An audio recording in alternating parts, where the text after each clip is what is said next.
எதிர்கட்சி தலைவர் நாளைய தமிழகத்தினுடைய முதல்வர் மாண்புமிகு அண்ணன் எடப்பாடியார் அவர்களுடைய தலைமையில் நடைபெற்றுக் கொண்டிருக்கிற இந்த மாபெரும் எழுச்சி மிகுந்த கூட்டத்திலே வேட்பாளர்களை அறிமுகம் செய்து வைக்கிற இந்த கூட்டத்தில் கலந்து கொண்டிருக்கிற மரியாதைக்குரிய அண்ணன் எடப்பாடியார் உள்ளிட்ட மாண்புமிகு தமிழகத்துடைய முன்னாள் அமைச்சர் பெருமக்களே, சட்டமன்ற நாடாளுமன்றத்துடைய உறுப்பினர்களே, தேசிய முற்போக்கு திராவிட கழகத்துடைய பொதுச் செயலாளர் பெருமதிப்பிற்குரிய அன்னியார் அவர்களே, புதிய தமிழகம் கட்சியினுடைய தலைவர் பெருமதிப்பிற்குரிய டாக்டர் கிருஷ்ணசாமி ஐயா அவர்களே, மாமா கதிரவன் அவர்களே, அன்பு சகோதரர் ஹாரூன் ரஷீத் உள்ளிட்ட அனைத்திந்திய அண்ணா திராவிட முன்னேற்ற கழகத்தினுடைய கூட்டணி கட்சியினுடைய தலைவர்களே, எத்தகையதொரு வெற்றியையும் அண்ணன் எடப்பாடியார் அவர்களுடைய பாதத்தில் வைக்கிற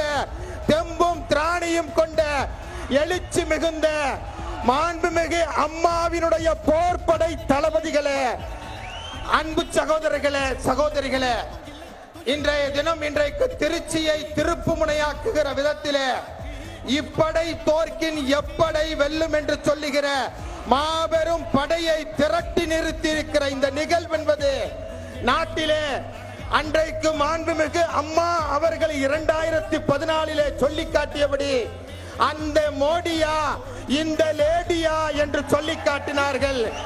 இன்றைக்கு அதே பூமியிலே நின்று கொண்டு அந்த மோடியா இந்த அண்ணன் எடப்பாடியா என்று சொல்லுகிற மாபெரும் வரலாற்று சாதனையை 2024 பாராளுமன்ற தேர்தல் இந்த நாட்டிற்கு காட்டத்தான் போகிறேன்.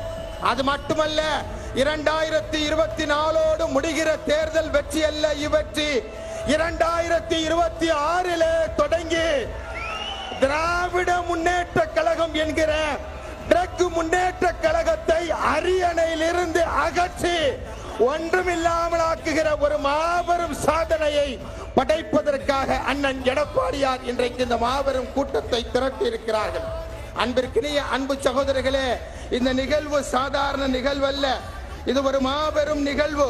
இன்றைக்கு தமிழகம் முழுவதும் பிரச்சாரம் செய்து கொண்டிருக்கிற திமுகவினுடைய உறுப்பினர்கள், திமுகவினுடைய தலைவர்கள் சொல்லிக் கொண்டிருக்கிறார்கள், தமிழகத்தை பொறுத்தவரை திமுகவிற்கும் பாஜகவிற்கும் தான் போட்டி என்று சொல்லுகிறார்கள்.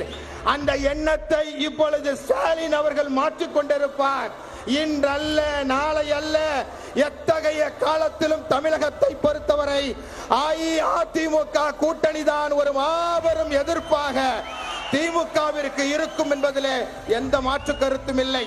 திமுகவை பொறுத்தவரை இன்றைக்கு சிறுபான்மை மக்களுடைய பகுதிகளிலே சென்று சொல்லுகிறார்கள், நாங்கள் சிறுபான்மை மக்களுடைய பாதுகாவலன் என்று சொல்லுகிறார்கள், எங்களிடத்திலே சமூக நீதி இருக்கிறது என்று சொல்லுகிறார்கள். நான் மரியாதைக்குரிய ஸ்டாலின் அவர்களை பார்த்து கேட்கிறேன், உங்களிடத்திலே சமூக நீதி இருக்கிறது என்று சொன்னால் நீங்கள் அறிமுகப்படுத்தியிருக்கிறீர்களே 21 வேட்பாளர், அதில் ஒரு சிறுபான்மை வேட்பாளரை உங்களால் காட்ட இயலுமா? தலைவர், பொதுச் செயலாளர், பொருளாளர் என்ற பொறுப்புகளுக்கு, முக்கிய பொறுப்புகளுக்கு ஒரு சிறுபான்மை சமூகத்தை சேர்ந்தவரை நிரூபிக்கிற திராணி உங்களுக்கு இருக்கிறதா? ஆனால் அண்ணன் தமிழ் மகன் உசைன் அவர்களை அவைத்தலைவர் ஆக்கி அதன் மூலமாக சமூக நீதியை நிலைநாட்டியிருக்கிற கட்சி அஇஅதிமுக என்பதை நீங்கள் மறந்துவிடக் கூடாது. இந்த பொதுக்கூட்டத்தின் வாயிலாக ஒரே செய்தியை சொல்லி நான் முடிக்க கடமைப்பட்டிருக்கிறேன்.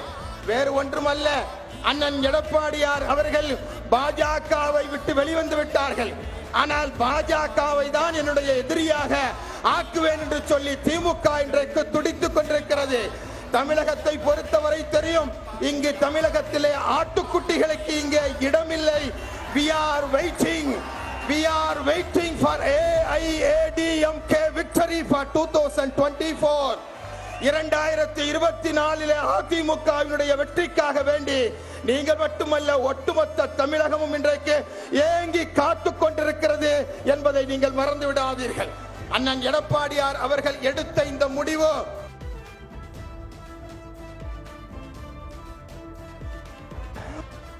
ஒட்டுமொத்த இந்தியா ஒரு மாபெரும் முடிவு.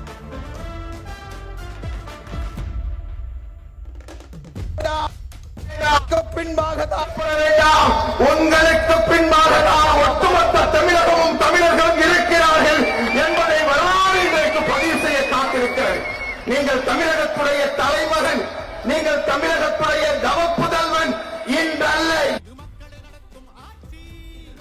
வாரிசு, அம்மாவினுடைய வாரிசு. நீங்கள் உங்களது தலைமைத்துவத்தை நிரூபித்திருக்கிறீர்கள்.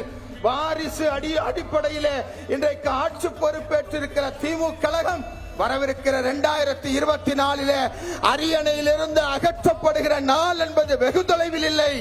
அதற்கு அச்சாரம் கூறுகிற நிகழ்வாக 2024 பாராளுமன்ற தேர்தல் அமையும் என்பதிலே எந்த விதமான மாற்று கருத்தும் இல்லை. அன்பு சகோதரர்களே, ஒரு தேர்தல் அறிக்கையை திமுக வெளியிட்டிருக்கிறது. அஇஅதிமுக ஒரு தேர்தல் அறிக்கையை வெளியிட்டிருக்கிறது. ஏறத்தாழ 500 செய்திகளை திமுக சொல்லியிருக்கிறது. ஆனால் 133 செய்திகளைத்தான் அஇஅதிமுக தன்னுடைய தேர்தல் அறிக்கையில சொல்லியிருக்கிறது.